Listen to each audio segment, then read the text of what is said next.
مسئول عن رعیتہ، ہر آدمی ذمہ دار ہے اور اس سے اس کی ذمہ داری کے تعلق سے سوال کیا جائے گا، حشر کے میدان میں کھڑا کیا جائے گا۔ یہ بتائیے، آپ کے ماتحت گھر کے اندر آپ کے والدین تھے، جن کے کپڑے کا آپ خیال کیا کرتے تھے، جن کے کھانے کا آپ خیال کیا کرتے تھے، جن کی بیماری کا آپ خیال کیا کرتے تھے، جن کے مکان اور آرام کا آپ خیال کیا کرتے تھے۔ آپ کی نگہداشت و نگرانی کے اندر آپ کی بہن تھی، آپ کا بھائی تھا، آپ کا بیٹا تھا، آپ کی بیٹی تھی۔ آپ سب کا علاج کے لیے اور ان کی جو ہے پڑھائی کے لیے، ان کے کپڑوں کے لیے اور ان کے کھانے پینے کے لیے سب کچھ آپ کیا کرتے تھے۔ یہ بتائیے، اس بچے کے دماغ کے اندر یا اس بچی کے دماغ کے اندر، چاہے بھائی ہو، چاہے بیٹا ہو، چاہے بہن ہو یا ماں باپ ہے، تب بھی آپ نے ان کو دین کتنا سکھلایا تھا، کتنا بتایا تھا ان کو؟ اگر حشر کے میدان میں ہم سے اور آپ سے سوال کر لیا گیا تو ہم کیا جواب دیں گے؟ کیا منہ ہوگا ہمارا؟ آقا نامدار احمد مصطفیٰ محمد مصطفیٰ صلی اللہ علیہ وسلم تشریف فرما ہوں گے، اولین و آخرین سارے انسان جو وہاں پر جمع ہوں گے۔ اگر یہ سوال کر لیا گیا تو ہم کیا جواب دیں گے؟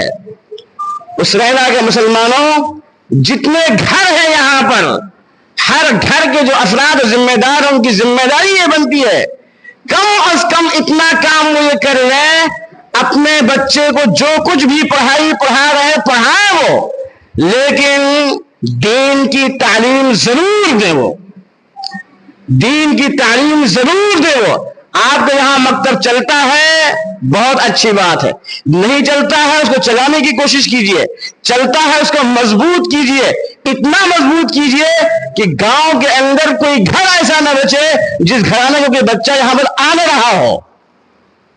قرآن کی تعلیم سیکھے، حدیث کی تعلیم سیکھے، اللہ کے رسول کی سیرت کو جانے، کلمہ سیکھے وہ، درود سیکھے وہ، نماز کا طریقہ سیکھے وہ، دین کے اعتبار سے مضبوط ہو۔ اس کے بعد آپ ڈاکٹر بنائیے، انجینئر بنائیے، وکیل بنائیے، دنیا کے سے اعلیٰ تعلیم دلوائیے، جو کچھ چاہتے ہیں آپ بنائیے، لیکن بنیاد کو، بیس کو مضبوط کر دیجئے، اتنا مضبوط کر دیجئے کہ گھر سے نکلنے کے بعد یہ بچہ اور یہ بچی چاہے جیسی ہوائیں چلے، ایمان پر ڈاکہ نہ ڈال سکیں، اس کا ایمان نہ چھین سکیں۔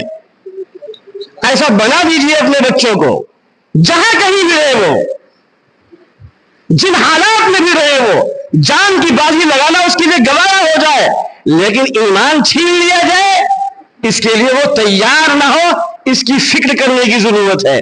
اور یہ اسی وقت ہو پائے گا ہم سے اور آپ سے جب ہم بھی اپنے آپ کو آمادہ کریں گے۔ جو لوگ نماز نہیں پڑھتے ہیں، مرد ہیں، مسجد میں آ کر 5 وقتہ نمازوں کی پابندی کریں۔ عورتوں سے کہیں کہ گھروں کے اندر 5 وقتہ نمازوں کی پابندی کریں۔ قرآن اگر پڑھ لیتے ہیں تو کم از کم کھول کر 1 صفحہ آپ پڑھ لیجئے۔ گھر کی عورتوں سے کہیے کہ قرآن کھول کر پڑھ لیا کریں، نہیں آتا ہے ان کو تو یہاں امام صاحب ہیں، حافظ جی ہیں، کوئی صاحب ہے، ان سے آپ سیکھ لیجئے۔ دنیا کے کاروبار کو آپ دوسروں سے سیکھتے ہیں، ان کے پاس بیٹھتے ہیں، ان سے وقت لیتے ہیں، ان کی جو ہے ان سے سوال کرتے کہتے ہیں ان سے۔ دین کے معاملے میں آپ اتنا کمزور ہیں، کیا بتائیں، وقت نہیں ملتا ہے، کیا بتائیں، کیسے کہیں حافظ جی سے؟ یہ سب کرنے کی چیزیں ہیں۔ گھر کے اندر ایک وقت ایسا بنائیے کہ اس میں قرآن یا حدیث یا سیرت کی کوئی کتاب پڑھی جائے جو سب بیٹھ کر سنیں، بچے بھی سنیں، عورتیں بھی سنیں، مرد بھی سنیں، چھوٹے بڑے سب اکٹھا ہوں۔ دھیرے دھیرے ماحول کو تبدیل کرنے کی کوشش کیجئے، ورنہ غیر اسلامی ماحول ایسا ہے کہ وہ چھاتا ہوا چلا جا رہا ہے۔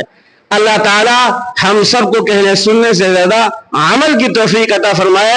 سارا معاملہ عمل کا ہے، یہ مجلسیں، یہ نشستیں، یہ جلسے، یہ تقریریں سب بیکار ہیں، بے سود ہیں اگر عمل کا جذبہ پیدا نہ ہوا۔ اور اگر عمل کا جذبہ پیدا ہو جائے تو ایک بات بھی کافی ہے، اللہ تعالی ہم سب کو کہنے سننے سے زیادہ عمل کی توفیق عطا فرمائے۔